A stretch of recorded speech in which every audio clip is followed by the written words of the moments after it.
बोलती पुस्तके. ज्यांना वाचनाचा नाद त्यांना बोलती पुस्तके घाली साद. आमचं चॅनल सबस्क्राईब करा आणि सबस्क्राईब करायला इतरांनाही सांगा. नमस्कार श्रोते मित्र हो. बोलती पुस्तके सादर करत आहे ज्येष्ठ लेखक शरणकुमार लिंबाळे सर लिखित कादंबरी राणी माशी. प्रकरण 8. स्वाती, तुझे इतर मित्र मला मान्य नाहीत. तुला काहीतरी ठरवावं लागेल. एकतर त्यांना स्वीकार, नाहीतर मला तरी. उद्वेगानं तू बोलून गेलास. हे तूच बोलतोयस यावर विश्वास बसत नव्हता माझा. पण दुर्दैवानं ते सत्य होतं. मला कळत नव्हतं. माझ्या इतर मित्रांविषयी सविस्तर नसली तरी थोडीफार माहिती मी तुला देत होतेच. पण आजवर कधी तक्रार केली नाहीस. आजच का चिडतो हे काही कळेना मला. माझ्या तोंडून समीरचं नाव निघालं आणि तुझा उद्वेग मला कळला. समीरविषयी तुझ्या मनात प्रचंड आदर आहे. तूही त्याला चांगला मित्र मानतोस असं मला वाटत होतं. समीर आहेही चांगला. वेळोवेळी त्यानं आपल्याला किती मदत केली आहे याचा तुला जरी विसर पडला असला तरी मला मात्र नाही. त्याच्याविषयी माझ्या मनात कायमचाच आदर राहणार आहे. समीर परिचयाचा, अनेकदा मदत केलेला, चांगल्या मनाचा भला माणूस म्हणून मी त्याच्याशी हसते, खेळते. या नात्याला कुठलं नाव द्यावं हे कळत नाही. पण तो मित्र कधीच वाटला नाही. तुझ्यासारखा तर निश्चितच नाही, ज्याच्या अनुपस्थितीने मी अस्वस्थ व्हावं. तू नसतानाही तो माझ्याशी खूप बोलत असतो. काही काही गमती सांगून हसवतो हे खरंच. तू येईपर्यंत मलाही एकटं वाटत असतं, अस्वस्थ वाटतं. यासाठी स्वतःला कुठंतरी गुंतवलं पाहिजे ना. म्हणून मी समीरशी बोलते. पुष्कळदा आम्ही तुझ्याविषयीच बोलतो. समीर नेहमी तुझं कौतुक करतो. तुझ्यामुळं त्याच्या स्वभावात कसा फरक पडला, तुम्ही दोघं कुठं कुठं गेलात, कोणता सिनेमा पाहिलात, काय गप्पा मारल्या, याविषयी तो भरभरून बोलतो. मलाही बरं वाटायचं तुझ्याविषयी ऐकताना. तुझी अनुपस्थिती जाणवायची नाही. समीर इतर मित्रांविषयी बोलायचा. सर्वात तूच त्याला अधिक प्रिय आहेस हे तो नेहमी सांगायचा. तू त्याला मित्र मानतोस की नाही ही शंका त्याला नेहमी अस्वस्थ करता ये. त्याची खंत ऐकली की मी स्वतःला दोषी ठरवायची. तू माझ्यामुळं त्याच्याकडे दुर्लक्ष करायचास. मलाही अपराधी वाटायचं. म्हणून मी त्याला कंपनी द्यायचे. तू चहाला चलण्याचा आग्रह केला की मी समीरला घेऊन जाऊया असं म्हणायची. त्यामुळं तू चिडायचास. मला ते दिसायचं. काय करावं हे कळायचं नाही. असं प्रत्येक बाबतीत घडायचं. मी अस्वस्थ व्हायची. माझ्यामुळं तुझ्या मनात समीरविषयी अढी निर्माण व्हावी हे मला पटायचं नाही. तुला व मला जेवढी परस्परांची गरज होती तेवढीच आपली गरज समीरलाही होती. तू त्याला टाळू लागलास की तो केविलवाना व्हायचा. या वेदना काय असतात मी अनुभवलं होतं. त्यामुळंच हे दुःख समीरच्या वाट्याला येऊ नये याची मी काळजी घ्यायची. या गोष्टींचा तू वेगळाच अर्थ काढायचास. माझ्याप्रमाणे तुलाही आपल्या भेटीतला प्रत्येक क्षण एकमेकांसाठी असावा असं वाटायचं. पण समीरचं अस्वस्थ अस्तित्व विसरून मला तुझ्याशी एकरूप होता आलं नाही. समीरबद्दल काहीही सांगितलं तर तू चिडायचास. मी तुला अडवळणानं सांगायचा प्रयत्न केला पण तुझ्या वागण्यात काही फरक पडला नाही. मला स्पष्टच सांगावं लागलं. आपण तिघेही मित्र आहोत. तुझा चेहराच बदलला. मी नको ते बोलून गेले नाही ना. पण कधीतरी बोलायला हवं होतं हेही खरं. आपण तिघे मित्र आहोत असं म्हटल्यानंतर तू जे बोललास ते आठवलं तरी आजही माझा जळफळाट होतो. मी सारं ऐकून तरी कसं घेतलं याचं आश्चर्य वाटतं. समीरच्या मनातली तुझी प्रतिमा डागाळू नये म्हणून मी धडपडायची. तू मात्र समीरचा संशय घ्यायचास.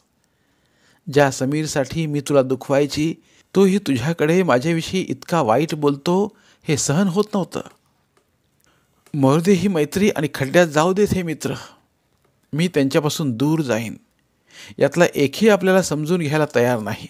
मी वैतागले, चिडले. तू माझ्या सदहेतूबद्दल शंका घेत होतास हे तर सहन होण्यापलीकडचं होतं. तुमचं दोघांचंही तोंड पाहायला नको असं वाटत होतं. समीर तुला अधिक प्रिय असेल तर मी दूर जायला तयार आहे, हे तुझं जळजळीत वाक्य. अरे कशाला हवं हे त्यागाचं ढोंग? कशावरून तू हे ठरवतोस की समीर मला तुझ्यापेक्षा अधिक प्रिय आहे? असा आरोप करण्याआधी एकदा तरी विचारायचं. मी तुला आवडते ना, मग तू मला दुखवू कसा शकतोस? समीरला मी काही वेळ देते, त्यामुळं तुला वाटणारा हेवा मी समजू शकते. कुठेतरी प्रचंड गफलत होतंय. दोघेही कुठेतरी चुकतोय, पण नेमके कुठे? तुझ्याशिवाय मला दुसरा पर्याय असू शकतो असं तू मनात तरी कसं आणू शकतोस? जीवाची अगदी तगमग होत होती. मी कुठेही बोलू शकत नव्हते की सहनही करू शकत नव्हते. जाऊ दे, एक मित्र संपला म्हणजे आपलं सारं आयुष्य संपलं असं नाही. इतकंच की आपण एका मित्राला जपू शकलो नाही याची खंत जाणवत राहील. आपल्या दोघांची मैत्री अपघातानं तुटणं हे अपरिहार्यच होतं. आपल्या जीवनातील एक अध्याय बऱ्या वाईट प्रसंगांची शिदोरी घेऊन संपला हे मी समजेन. ठरवणं सोपं असतं, वागणं कठीण. मनात वेळी आशा होती की तू मला समजावून घेशील. मी देवाला नवस केला. हा माझ्या आयुष्यातला पहिला नवस होता. दुसऱ्या दिवशी तू मला भेटलास, जणू काही कालचा दिवस आपल्या आयुष्यात आलाच नव्हता. मीही भूतकाळ विसरून तुझ्यात समरस होण्याचा प्रयत्न करत होते, पण भूतकाळ विसरता येत नव्हता. समीरमुळं आपलं दुखावणं चालूच होतं. समीरही विचित्र वागत होता. कुठे कुठे तो काहीतरी बरळायचा, माझ्या कानावर यायचं. मी अस्वस्थ व्हायची. समीरही आमने सामने टॉन्ट्स मारायला लागला. मलाही त्याचा राग येऊ लागला. मी त्याच्याशी तुटक वागायला लागले. तेव्हा मला तूच समजावलेस. समीर बरोबर तू अशी तुटक का वागतेस? तो खूप चांगला आहे, त्याला समजून घेतलं पाहिजे. हा तू तोच आहेस ना ज्यानं मला एकदा म्हटलं होतं, तुला समीर अधिक प्रिय असेल तर मी तुझ्यापासून दूर जाईन. तुझ्या या आरोपानं मला आयुष्यभर अस्वस्थ केलंय. तुम्ही दोघेही मला काय समजता? मी तुम्हा दोघांनाही तितक्याच उत्साहानं बोलावं, हसावं, आनंदी ठेवावं अशी अपेक्षा तुम्ही करू तरी कसे शकता? तुझा आधार मिळेल म्हणावं तर तूही हल्ली अलिप्तच वागतोयस. आता हा अलिप्तपणा माझ्या आजवरच्या विचित्र वागण्यामुळे की काही अन्य कारण आहे काही कळत नाही. आपल्या भेटी केवळ म्हणण्यापुरत्याच. पूर्वीसारखं हसणं रडणं नाही, रुसणं फुगणं नाही, त्या न सरणाऱ्या गप्पा नाहीत. कुठं गालबोट लागलं रे आपल्या आनंदाला? आपणच का फारके होतोय आपल्याला? एकमेकाला आपण पूर्ण कळूनही घेत नाही. हे कसलं अज्ञातपण पोखरतंय मनाला. पूर्वीच्या लोकांना इच्छामरण यायचं, खरंच नशीबवान होते ते. माझ्या नशिबी सुखाचं मरणही नाही. कधी कधी या जगण्याचा वीट येतो, संपून जावं, कुठंतरी दूर दूर अनोळखी प्रदेशात जाऊन राहावं. नाहीतर आपला स्मृतिभ्रंश व्हावा म्हणजे कटकटच राहणार नाही. रोज इतकी माणसं किडामुंगीसारखी अपघातात मरतात. रस्त्यानं जाताना एखाद्या वाहनानं आपल्याला उडवलं तर किती बरं होईल. मला माहीत आहे मी मरणाच्या गोष्टी बोलू लागले की तू खूप अस्वस्थ होतोस. मला तरी कुठं मनापासून मरायचंय? मेल्यानंतर मला तू कसा मिळशील? तुझ्यासाठी मला खूप खूप जगायचंय. पण तुझं अलिप्त वागणं आठवलं की मरणच जवळचं वाटतं. मला वीट आला या भांडणाचा. तुझ्या भांडणानं मी उद्ध्वस्त होतोय. माझी झोप उडाली आहे. तुझं काय? तू इथं भांडतेस, घरी जाऊन आराम करतेस. मला या अधांतरी जगण्याचा वीट आलाय. शरण, तू बोलतोयस हे? माझा विश्वासच बसत नाही आहे. माझ्यासाठी आयुष्यपणाला लावणारा तू, जगण्याचा वीट आलाय, सहनशक्ती संपलीय, ही भाषा तुझ्या तोंडी शोभत नाही. मला माहीत आहे तुला घरीदारी सगळ्यांशीच भांडावं लागतंय. त्यात मीही भांडतेय म्हणून तू त्रागा करून घेतोयस. मी तर काय करू? मलाही घरीदारी भांडावं लागतंयच ना. मलाही वाटतं तू मला समजून घ्यावं, मला धीर द्यावास, साऱ्या गोष्टींचा विसर पडावा, असा आनंद तुझ्याकडून मिळावा. तुलाही असंच वाटत असावं नाही? दोघेही त्रासलेलो, चिडलेलो, दोघांचंही एकमेकांकडे दुर्लक्ष होतं. त्यामुळं आणखीन चिडतो. दोघांनाही मनाशी वाटतं, अरे याच्यासाठी मी इतकं सहन करते, तर हा इतका बेपर्वा का वागतोय? मग दोघेही एकमेकांना छळण्याची संधी शोधत राहतो. एखादं साधं निमित्त जरी सापडलं तरी राईचा पर्वत करत राहतो. तुझ्या मनात माझ्याविषयी प्रचंड गैरसमज आहे, ते काढून टाक, तरच तू मला समजून घेऊ शकशील. माझ्या मनात कसलेही गैरसमज नाहीत. तुझ्याच मनात अविश्वास आहे. मला तू पूर्णपणे स्वीकारलंच नाहीस. तू तू अप्रामाणिक आहेस. अशावेळी कुणाचं तरी एकाचं तुटणं, ते पाहून दुसऱ्याचं कोसळणं, मनाचा निचरा झाल्यावर एकत्र येणं, नव्या शब्दा, नवी वचनं, नवे संकल्प.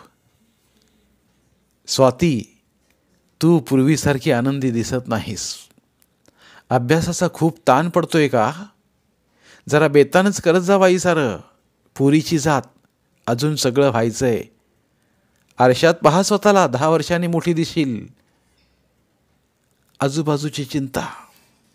मी त्यांना कशी सांगणार की की मला पोखरणारी कीड म्हणजे तुम्ही लोकच आहात. माझा आनंद स्वतःच हिरावून वर आनंदी हो म्हणून आशीर्वाद देत आहात. तुझंही तेच म्हणणं. माझ्यासाठी तुला आनंदी राहिलं पाहिजे. तुझा रडका चेहरा मला पाहवत नाही. तू माझ्यासाठी नाटकी का होईना हसत राहा. तुला हसणारी स्वाती हवे. मी मग रडणार कुणाजवळ? माझं दुःख कुणाजवळ सांगू? तू एक असा आहेस की जिथं मी मन मोकळी निर्धास्तपणे रडू शकते. इतरत्र माझं रडणंही ढोंग वाटेल. तुझ्याजवळ मी ढोंग करावं? कधी कधी तुझंही पटतं. आपलं आयुष्य दुःखांनाच कुरवाळण्यात संपून चाललंय. सुख त्यामुळे फटकून तर वागत नसेल. आनंदासाठी मैत्री केली, मग दुःखी का राहायचं? आपलं नैराश्य दुसऱ्याला का द्यायचं? त्यापेक्षा दुसऱ्याच्या आनंदात सहभागी होऊन आपल्या दुःखाची धार तरी कमी करावी. कधी कधी मी वागतेही तशी, पण काही वेळा हे सारं तत्वज्ञान गळून पडतं आणि मनाचा बांध फुटतोच. खरं सांगू, तुझ्याजवळ असं खूप रडल्यावर खूप बरं वाटतं. अश्रूंबरोबर मागचं सारं वाहून जातं आणि एक नवा उत्साह येतो पुढचा क्षण झेलण्यासाठी. फक्त तू तुझ्या ठिकाणी मला लेख, म्हणजे माझं दुःख तुला कळेल. तू पुरुष झाल्याशिवाय तुला माझं दुःख कळणार नाही. मीही असं म्हणू शकते. अलीकडलं आपली खूप भांडणं होत आहेत. मुद्दाम तर करत नाही, पण भांडणं केलीच पाहिजेत का? भांडणाला का भितोस?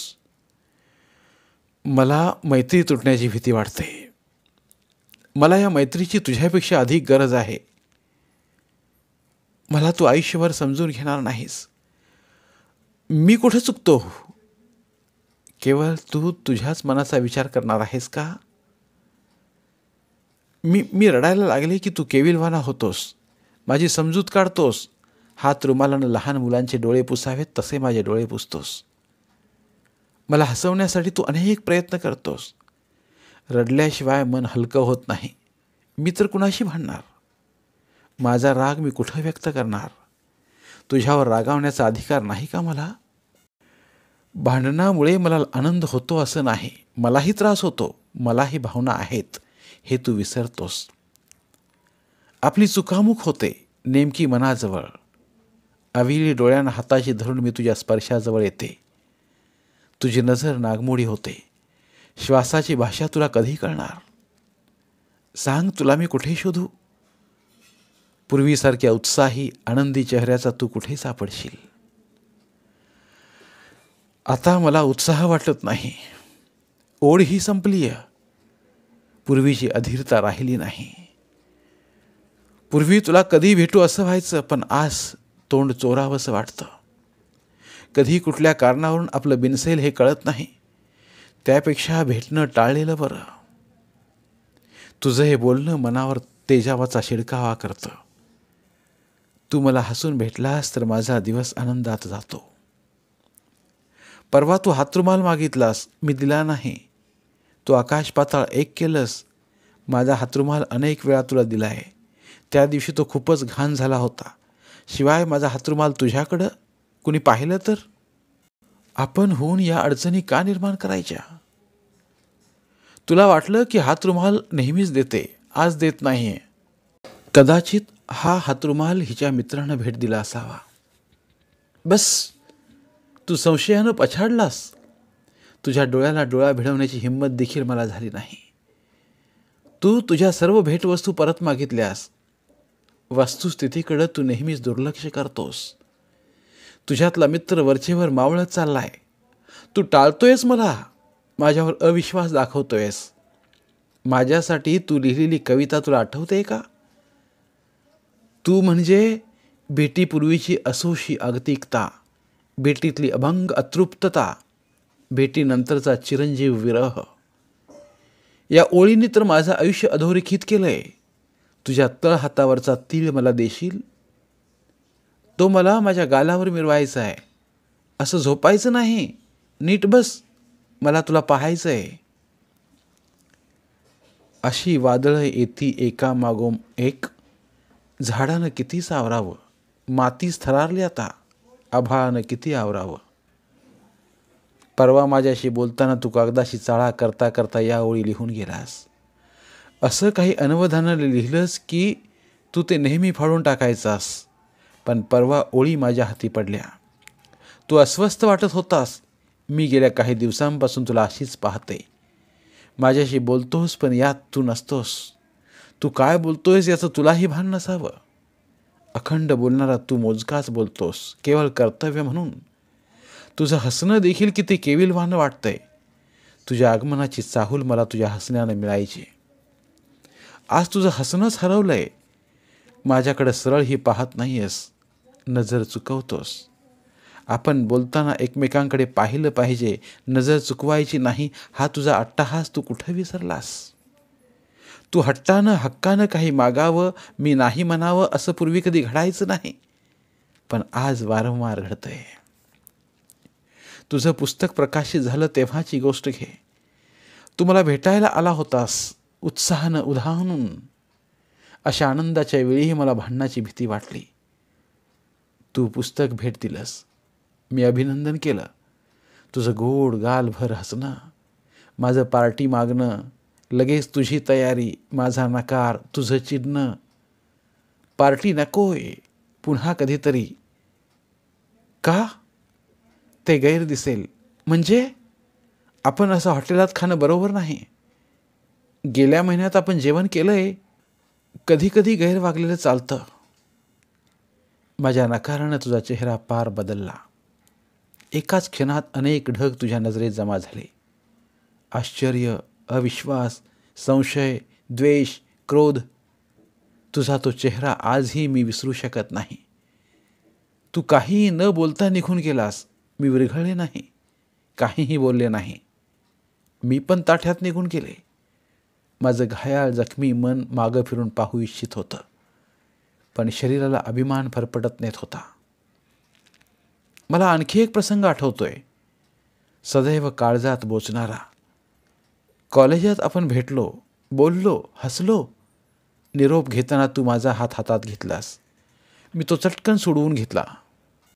यावेळीही तू दुखावलास. मी तशीच घरी परतले. तुझा स्पर्श मला नवा नव्हता. आजवर आपण एवढ्या खोड्या काढल्या, चिमटे घेतले, बुक्क्या घातल्या, पण गैर वाटलं नव्हतं. आजच अशी वेड्यासारखी का वागले? मला नेमकं काय हवंय? मी खूप विचार करते तेव्हा भूतकाळातल्या घटना आठवतात. दीड महिन्यांपूर्वी मला तुझे 2 मित्र भेटले होते. त्यांनी खूप उपदेश केला होता. नंतर तुझी बहीण शशी भेटली. त्यांचं बोलणं तेव्हा मला इतकं महत्त्वाचं वाटलं नव्हतं. त्या काळात ही मंडळी तुला माझ्यापासून दूर नेण्याचा प्रयत्न करीत होती. तू खूपच अस्वस्थ होतास. या अस्वस्थतेत भर नको म्हणून मीही काही बोलले नाही. त्यावेळचं मौन आज डोकं वर काढू पाहतंय. अजून त्या गोष्टी थैथयत आहेतच. शरण खूप चांगला मुलगा आहे. तूही खूप चांगली मुलगी आहेस. तुमची दोघांची मैत्री जमणं योग्य नाही. तुम्ही दोघे एकमेकात खूप गुंतलाय. विसरून जा एकमेकांना. तुम्ही समजताय तसं काही नाही. आम्ही खूप चांगले मित्र आहोत. तुला वाटत असेल आम्हाला काही कळत नाही. आम्ही खूप मित्रमैत्रिणी पाहिल्यात. स्त्री पुरुषांची मैत्री निखळ नसते. हे तुमचं मत असेल. तुम्ही एकमेकांचे फोटो जवळ बाळगताय, सतत भेटता, हिंडता, फिरता, एकमेकांना चिठ्ठ्या लिहिता, एकमेकांचे चिमटे घेता, मारता. ही मैत्री निर्मळ कशी असू शकते? मी माझ्या मैत्रिणीबरोबर हे सारं केलं असतं. तिच्याबरोबर रात्री उशिरापर्यंत फिरले असते, तिचे फोटो जवळ बाळगले असते, तिला धपाटे मारले असते. यात तुम्हाला गैर वाटलं असतं? मग आमच्या मैत्रीत ते गैर का ठरावं? कारण तुम्ही स्त्री पुरुष आहात. स्त्री पुरुषाच्या तपशिलात का शिरावं? आम्ही मित्र आहोत हे पुरेसं नाही का? तू आम्हाला तर फसवतोस किंवा स्वतःला तरी. चिठ्ठ्या, फोटो या पलीकडं तुम्ही आणखी काय करत असता ते कुणास ठाऊक. आमच्यात लपवण्यासारखं काही नाही. स्वाती, तू शरणला चांगला मित्र मानतेस ना? त्याच्या करिअरसाठी तरी तू त्याच्यापासून दूर हो. तो तुझ्या प्रेमात पडलाय. त्याचं पूर्वीचं लेखन थांबलंय. चळवळीसाठी तो अहोरात्र झटायचा. आज तो काहीच करत नाही आहे. घरात तो नीट वागत नाही. त्याची बायको सदैव त्याची चिंता करते. हे सर्व आठवलं की मन उफाळून येतं. आपल्या मैत्रीचा दुर्गंध येऊ लागतो. माझा संयम संपतो. मी माझी राहत नाही, तुझी राहत नाही. कधीकधी वाटायचं या सांगण्यात काहीतरी तथ्य असावं. आपण ही मैत्री तोडली पाहिजे. काय होईल? जास्तीत जास्त तू खूप दुखावशील, शिव्या घालशील, माझा द्वेष करशील.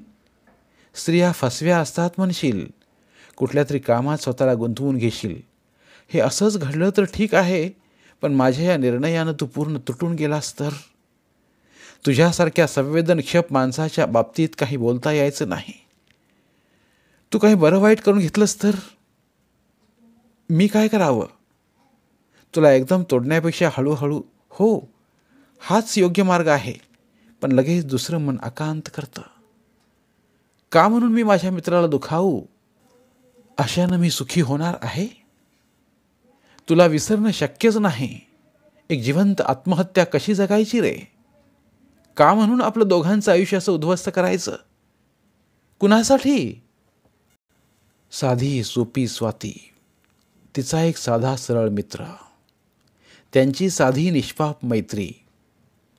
पण यात किती अवघड गोष्टी दडून आहेत. मैत्रीला इतके विचित्र पैलू असू शकतात. समाजाच्या विषारी नजरा घायाळ करत होत्या. पण तुला मला ही मैत्री जीवापल्याड प्रिय होती. मी काय स्वीकारू? हळूहळू लोकांच्या बोलण्याने मी ग्रासून गेले. तुझ्या प्रेमळ सहवासातही एक क्रूर भीतीची वसाहत वाढू लागली. मला तुझ्याबरोबर कोणी पाहिलं तर? बागेत फिरताना, हॉटेलात येताना, खोडी काढताना, गप्पा मारताना सतत दडपण वाटायला लागलं. लोक आपल्याला काय समजतील या चिंतेनं व्याकुळ व्हायला लागले. तुला भेटायला अधीरतेनं यायची, भेटीत मात्र अधीरता नसायची. मी तुला भेटण्यासाठी आले होते की बेइज्जत करण्यासाठी हेच कळायचं नाही. हा समाज माझ्या मित्रासह मला स्वीकारील? समाजाची नेमकी बंधनं कुठली? आपण ती का पाळावीत? ही बंधनं स्वीकारली तर समाज आपली मैत्री मान्य करील का? पण तुझं काय? तू हे सारं मान्य करशील? तुझ्यासारखा उत्स्फूर्त माणूस ही बंधनं स्वीकारील? मी समाजाची का पर्वा करावी? तुला दुखावण्यापेक्षा समाजाला दुखावणंच मला आवडेल. माझ्यामुळं माझ्या कुटुंबाची बदनामी होते असं माझ्या आईबाबांनी म्हटलं तर मी ते खोडून काढू शकणार आहे का?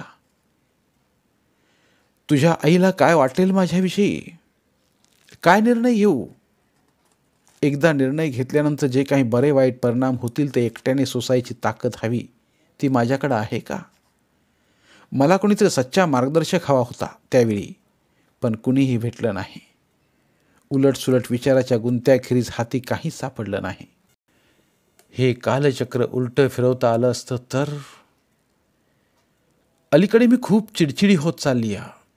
काही मनाविरुद्ध घडू लागलं की मी लगेच तापायची. माझ्या मनासारखी गोष्ट घडावी यासाठी हट्ट धरायची. माझा हेकटपणा तू समजूतदारपणे सहन करायचास. कधी मी खूप चांगली वागायचे तर कधी खूप वाईट. शत्रूशीही वाईट वागू नये इतकी. वाटायचं मी खूप भांडले म्हणजे तू माझा द्वेष करशील, माझ्यापासून दूर जाशील. पण दुसऱ्याच दिवशी तू भेटायचास, एका प्रसन्न सकाळ वेळेसारखा. मला कळायचं नाही तुझ्या या रूपामुळं मला आनंद होतोय की दुःख.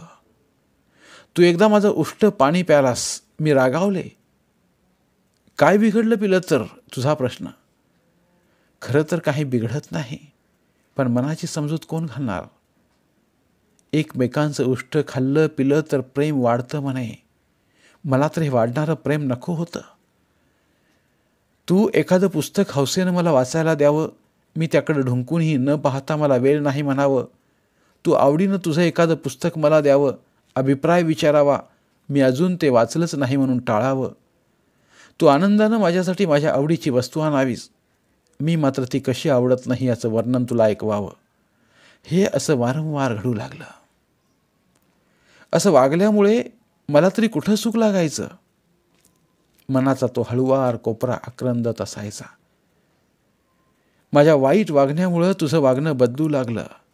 बाहेरगावची व्याख्यानांची निमंत्रणं, 8-8 दिवस दूर राहावं लागतं म्हणून टाळणारा तू आता मानसिक अवस्था वाईट म्हणून टाळू लागलास.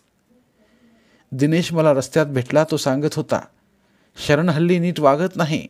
तुमची भांडणं वगैरे होत आहेत का? 2-2 दिवस जेवत नाही, रात्रभर चक्क जागा असतो, कुणाशीच बोलत नाही, झोपत नाही.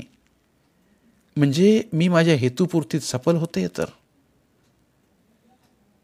प्रिय शरण, मी तुला लिहिलेलं हे पहिलंच पत्र, पण तेही अशा विचित्र अवस्थेत लिहावं लागतंय. आज माझ्या आयुष्याविषयी मला सारं काही सांगून टाकायचे. जे मी सांगणार आहे ते माझ्याशिवाय इतर कुणालाही ठाऊक नाही. खूप दिवसांपासून हे सारं सांगावं असं वाटत होतं, पण धीर होत नव्हता. पण कालच्या अपघातानं मला खूप शर्मिंद केलंय. माझ्या व्यक्तिमत्वाचा अपमान होईल या भीतीनं मी जी गोष्ट तुझ्यापासून लपवू पाहत होते, त्यामुळे तुझ्या व्यक्तिमत्वाचा अपमान होतोय सातत्यानं, आणि हे माझ्या हातून घडावं ही गोष्ट मला सहन होत नाही. जे मला सांगायचं होतं ते नीटसं सांगता येईल की नाही ठाऊक नाही, पण लिहून व्यवस्थित सांगता येईल असा विश्वास वाटला. हा विश्वासही तूच दिलायस. माझ्या मनात पुरुषाविषयी प्रचंड द्वेष होता, काही अंशी अजूनही आहे. अजाणत्या कोवळ्या वयात जेव्हा स्त्री पुरुष संबंधाविषयी मी पूर्णपणे अज्ञानी होते, तेव्हा इतके वाईट अनुभव पदरात पडले की या गोष्टीविषयी माझ्या मनात किळस निर्माण झाली. नंतर उमलत्या वयात चांगला साथीदार भेटला असता तर कदाचित मी नॉर्मल झाले असतेही, पण जो लाईफ पार्टनर भेटला तोही निव्वळ पुरुषच ठरला. एखाद्या कळीला जबरीनं उमलवण्याचा प्रयत्न केला तर काय होतं, तेच माझ्याही बाबतीत घडलं. स्वतःविषयी, स्वतःच्या शरीराविषयी आणि स्त्री पुरुष संबंधाविषयी माझ्या मनात काठोकाठ तिरस्कार भरून राहिला. जेव्हा तू माझ्या आयुष्यात आलास तेव्हा मी माझ्या आयुष्याला पूर्णपणे विटलेली होते. माझं मन जाणणारं एकही माणूस माझ्याकडे नव्हतं. ज्याच्याकडे माझ्या समस्या सांगितल्या त्या साऱ्यानेच मला तडजोडीचा सल्ला दिला. मी तसा प्रामाणिक प्रयत्न करूनही मला यश आलं नाही. उलट हा तिरस्कार वाढत गेला. घरात त्यावरून खूप वादळं झाली. त्यात मी पूर्णपणे कोलमडून गेले. प्रत्येकानं आपण किती त्याग केला हे सांगायला सुरुवात केली. मग माझं स्वतःसाठीचं जगणंच संपलं. मन मारून जगायला शिकले. मरण्याचीही मुभा नव्हती. तेव्हा मेलेलं मन सांभाळत शरीर जगत होतं. शरीर तर हवं होतं साऱ्यांना. ते म्हणतील त्यावर हुकूम ते वागतही होतं. हसत होतं, वाढत होतं, सुखी असल्याच्या खुणा आपल्यावर वागवत होतं. पण तू भेटलास आणि एक वेगळा पुरुष प्रथमच माझ्या आयुष्यात आला. सुरुवातीच्या काळात तू मला खूप झिडकारलंस, त्यामुळंच मी तुझ्याकडे अधिक ओढली गेले. तुझं बोलणं वागणं सारंच वेगळं होतं. खूप आदर वाटत होता तुझ्याविषयी. हळूहळू आपल्या आवडीनिवडी जुळू लागल्या. किंबहुना आपण त्या जुळवत गेलो. एकमेकांच्या मनाची कदर करू लागलो. माझं मन पुन्हा तरारून उठलं. पुन्हा जगावंसं वाटू लागलं. स्वतःसाठी, तुझ्यासाठी. तुला माझ्याविषयी आकर्षण वाटतं हे सुरुवातीला तरी मला जाणवलं नव्हतं. हे खरंच ढोंग नाही, बुक्क्या चिमटे यामध्ये काही वावगं वाटलं नाही. पण जेव्हा तू माझ्या हाताचा किस घेतलास तेव्हा मात्र मी चरकले. हा देखील त्या वाटेवरचाच आहे की काय? पण आजवरचा अनुभव भिन्न होता. वाटलं आपण धीरानं घ्यावं, याला हळूहळू सारं सांगावं. तसं सांगायला सुरुवातही केली होती, पण तो अपघात अटळ होता. तो घडलाच. मला माहीत आहे त्या प्रसंगानं तू खूप दुखावलास, पण मी असहाय्य होते. मी नाकारल्यानंतरही तू माझ्याशी खूप चांगला वागलास, खूप समजूतदारपणे वागलास.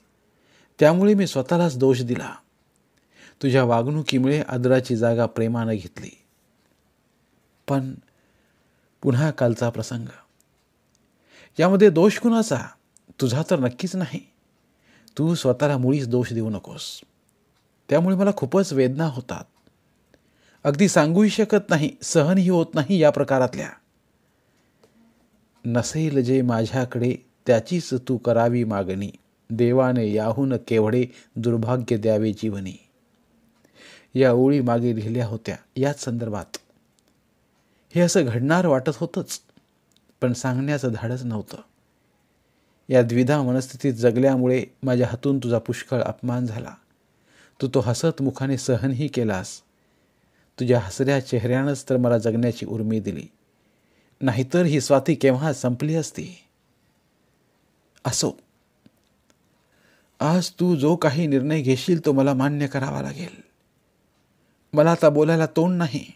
फक्त एवढी विनंती करू शकते की स्वतःला दोष देऊन मला डागण्या देऊ नकोस. मी तुला योग्य नाही. तू मला जी जीवन प्रेरणा दिलीस तिच्या सहाय्याने मी उरलेलं आयुष्य हसत मुखानं जगू शकेन, माझ्या इतर वेदना विसरून. तुझी स्वाती. धन्यवाद. उर्वरित कादंबरी पुढील भागात.